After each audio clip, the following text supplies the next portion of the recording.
Rafael Nadal est l'un des plus grands champions de l'histoire du sport et il l'a encore prouvé hier soir lors d'une leçon grotesque. Retour également dans cette vidéo sur le gros craquage de Kyrgios et la précocité terrifiante d'Alcaraz. C'est le programme épique de votre nouveau digest d'Indian Wells et on attaque juste après ça.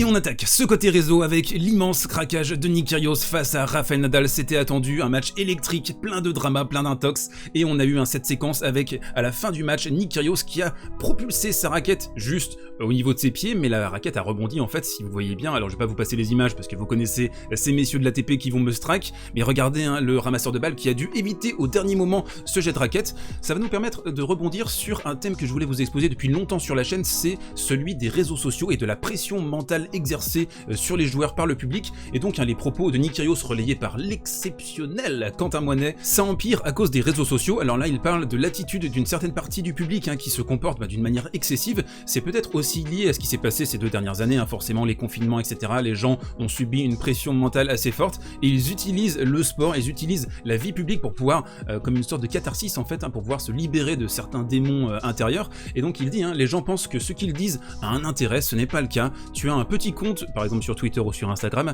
sur lequel tu répands de la négativité, c'est gênant et ça blesse, les gens crachent leur haine tellement facilement. Alors on peut aussi réagir par rapport à ce que dit Nick Kyrgios, c'est aussi quelqu'un qui répand beaucoup de négativité depuis le début de sa carrière, donc il y a une forme évidente de contradiction dans ce qu'il dit, parce qu'il n'applique pas en fait la leçon qu'il essaye de donner sur cette conférence de presse. Il insiste, quand tu es spectateur et que tu regardes des pros jouer au tennis, tu devrais te taire. En vert, ne me dis pas comment jouer au tennis, c'est tout.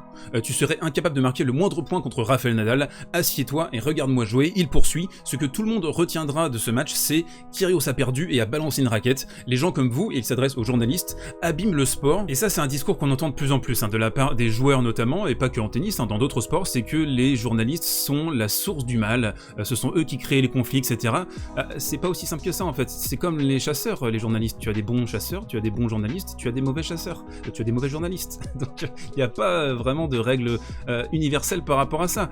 Il y a certains journalistes effectivement qui sont des fouilles-merdes, qui remuent les dramas et qui ont que ça à faire de leur journée, et il y a d'autres personnes qui essayent d'élever le niveau. Voilà, il n'y a pas simplement un seul type de journaliste, donc je trouve que c'est légèrement caricatural. Il poursuit en jaune, moi j'ai le sentiment d'aider le sport, et je suis totalement d'accord avec ça. C'est un joueur qui est essentiel dans le microcosme tennistique. On a besoin d'un joueur extrêmement talentueux, spectaculaire comme Nick Kyrgios. Je trouve qu'il fait beaucoup de bien à ce sport. Malheureusement il a du mal à se concentrer, à se commit intégralement à une saison de 11 mois, c'est trop difficile pour lui au niveau mental, et puis il a tous ses craquages aussi, tous ses problèmes au niveau mental, cette négativité qui le ronge. En bleu, tous ceux qui pensent que je fais du mal au sport sont des idiots. Bon, voilà, toujours les propos sans nuance de Nick Kyrgios, et ça nous permet aussi de rebondir sur ce que disait Shapovalov par rapport aux réseaux sociaux en jaune. La plupart des gens qui nous écrivent sur Instagram n'ont pas vraiment les coronets, permettez-moi, de nous dire la même chose en face, et regardez, ces propos super pertinents. La plupart des gens sont évidemment très bien, juste certains individus parfois, c'est difficile. Tout ce que vous pouvez demander, c'est qu'il soit escorté dehors. Là, il fait évidemment référence à ce qui s'est passé pour Naomi Osaka en début de tournoi. On a vu également Azarenka péter un câble, Anisimova également qui a ensuite dit qu'elle était malade, mais bon, quitter le court comme ça en plein début de 3e set, c'est un peu étrange. Je pense que ce n'est pas respectueux pour les joueurs, mais je ne pense pas que l'arbitre du tournoi puisse faire quelque chose. Et surtout, le point qui va nous intéresser là, je pense que la plupart des gens qui nous écrivent sur Instagram n'ont pas vraiment les coronets de nous dire la même chose en face. En bleu ciel, je pense en effet que ça arrive beaucoup plus sur les réseaux sociaux. Vous devez être prudent et trouver un moyen de ne pas leur donner de l'importance. Et justement, une théorie que j'ai développée ces dernières années et que je vous ai déjà partagée à certains d'entre vous, c'est que je pense que la nouvelle génération, cette fameuse next-gen, une des raisons pour lesquelles elle a du mal à être compacte au niveau mental, contrairement à ce qu'on a vu par rapport au Big Three, qui a dominé mentalement et au niveau tennistique pendant une quinzaine d'années, c'est en partie à cause des réseaux sociaux. C'est quelque chose qui est devenu super important pour cette génération de 20-25 ans. Les joueurs qui ont plus de 30 ans, ils n'ont pas grandi là-dedans, ils ont même passé une grande partie de leur adolescence sans réseau social. Là aujourd'hui, ce qu'on voit, c'est qu'on a des joueurs qui sont super impliqués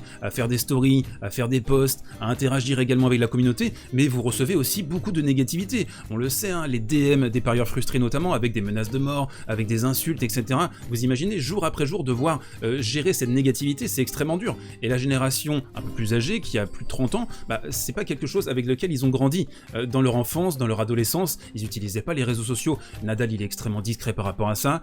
Djokovic, pareil, on le voit pas beaucoup, même si on sait sait qu'il a une interaction assez poussée avec ses plus grands fans. Et puis Roger Federer, c'est pareil, il utilise Twitter et Instagram d'une manière extrêmement passive. Et le tennis, on le sait, c'est un sport excessivement mental, à 100%, c'est la donnée la plus importante. Il faut avoir un mental en titane, il faut être capable de se battre dans les moments difficiles, et on l'a vu cette semaine, beaucoup de joueurs ont craqué dès qu'il y avait un petit moment difficile pour eux, et je pense que ça dénote d'une certaine fragilité qui peut être amplifiée par ces réseaux sociaux. Et le mot de la fin, la leçon grotesque de Rafael Nadal par rapport à ce sujet, c'est ce qu'il dit à propos de Kyrgios: nous avons une bonne relation, alors qu'on sait, il y a eu beaucoup d'animosité entre les deux joueurs à une certaine époque, parfois il faisait des choses sur le terrain qui n'allaient pas, mais je suis un gars qui a tendance à oublier. En violet, j'essaie de m'entendre avec presque tout le monde, parce que la vie est beaucoup plus heureuse comme ça. Et on enchaîne dans ce côté réseau, la deuxième info, et la précocité absolument terrifiante, hallucinante et bourriffante de Carlos Alcaraz. Alors là, il va falloir mettre à jour ces statistiques. On est à 43-7 remportés, 6-7 concédés pour Carlos Alcaraz depuis sa défaite traumatisante face à Hugo Gaston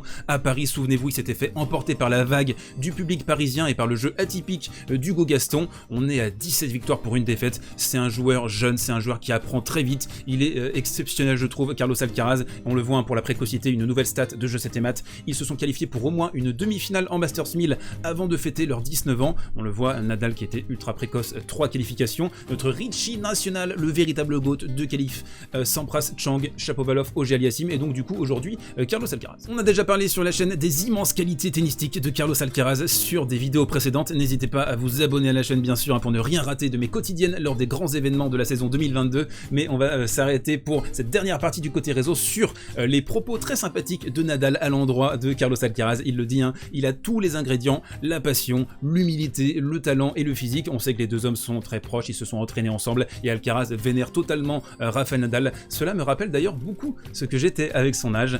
C'est un rival dans le présent, et c'est incroyable d'avoir une autre star de mon pays, car nous aimons le tennis. Et on enchaîne dans ce coin tactique avec le match de la nuit dernière entre Rafael Nadal et Nick Kyrgios. Il y avait aussi beaucoup à dire sur le Alcaraz-Norrie, mais j'ai décidé de me focus totalement sur cette partie, et on va commencer par la première palette, le service de Rafael Nadal, mais surtout sa deuxième balle. Ici, une double faute concédée par Rafael Nadal. Au total, on est à 10 aces pour 7 doubles fautes. Alors depuis le début de la saison, vous avez certainement entendu parler de ça, il y a beaucoup plus de doubles fautes qu'avant dans le jeu de Rafael Nadal. Dans ce match notamment, il fait une double à 1 partout, il va concéder le break sur une double faute. Ce qui est important pour lui désormais sur la deuxième balle, c'est d'essayer de garder le contrôle du point au maximum. Il a augmenté la vitesse moyenne de ses services en première et surtout en deuxième pour essayer de les claquer davantage, et son objectif à lui, c'est d'avoir des deuxièmes balles explosives, tranchantes, pour pouvoir rester en contrôle de l'échange, voire distribuer dès son deuxième coup de raquette, quitte à faire des doubles en fait. La deuxième palette sur laquelle je voulais attirer votre attention aujourd'hui, c'est la qualité de déplacement de Rafael Nadal, qui ici en défense va réussir à remettre cette balle en bout de course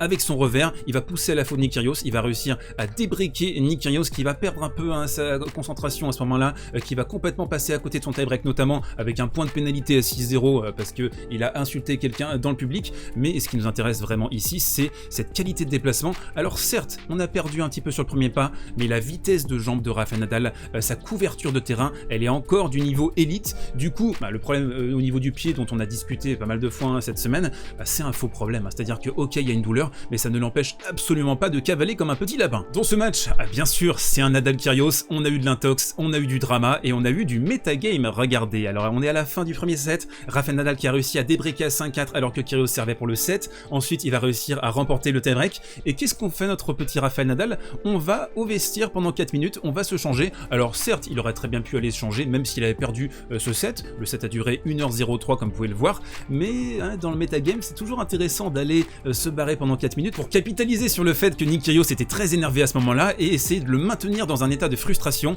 On a eu malheureusement pour Rafael Nadal une période assez difficile pour lui, ça a été entre la fin du deuxième set et le début du troisième set. Ici on le voit, Nick Kyrgios très malin, intelligent avec son revers à plein porté vers l'avant, il va aller jouer cette zone dans le contre-pied, il va réussir à faire le break au dernier moment. Nadal qui a fait un mauvais jeu à ce moment-là, qu'il a dit d'ailleurs au micro juste après la partie, et pour lui il a fallu rester très fort mentalement, concentré, mais on le sait, c'est un génie mental le Rafa. Cinquième palette, et chez Rafael Nadal on a en ce moment le plaisir de jeu, le plaisir de la souffrance, le plaisir d'aller trouver des solutions dans les moments compliqués, et on a notamment ici un 2 balles de break en début de troisième set pour Nick Kyrgios. On va voir le fameux service extérieur de gaucher pour pouvoir aller toucher le revers. Nick Kyrgios qui va faire une faute ici, qui va également s'aborder un deuxième coup de raquette en revers juste avant, et Nadal qui va laisser passer l'orage, et je trouve qu'il a totalement retrouvé son plaisir. On a un physique aussi qui est peut-être un peu plus affûté fait que sur l'année dernière, par exemple, en début 2021, il était peut-être un peu empoté, notre Rafael Nadal. Il a revu aussi son régime cet hiver avec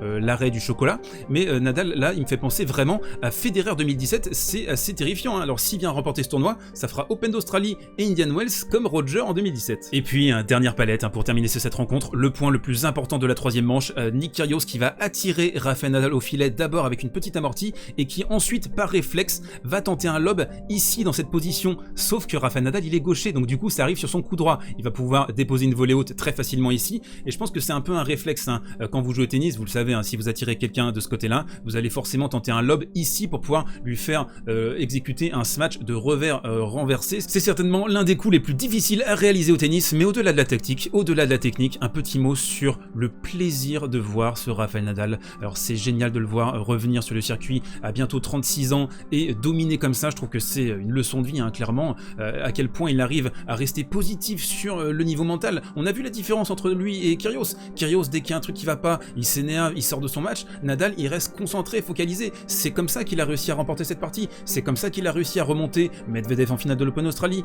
Corda sur son entrée en lice à Indian Wells. Il a des capacités de dépassement de soi, de mental qui sont ultra inspirantes. Donc oui, on a envie que la next gen prenne le pouvoir à un moment donné, mais profitons de Rafael Nadal, profitons de Novak Djokovic, espérons que Roger Federer revienne également. Vive les vieux. Et on termine avec les recos du jour, la fin des quarts de finale à Indian Wells. Ce soir, on a un, ma foi, très sympathique Rublev Dimitrov à 20h, et surtout moi je vais regarder en priorité le Kecmanovic Fritz. Kecmanovic, j'aime bien sa progression depuis le début de la saison, 8ème de finale à l'Open Australie, ça sort quand même, attention, hein, Berrettini, Silic et VDZ sur ce tournoi d'Indian Wells, donc à surveiller. Je vous souhaite une excellente soirée et on se retrouve demain pour un nouveau digest. D'ici là, portez-vous bien, prenez soin de vous, je vous embrasse.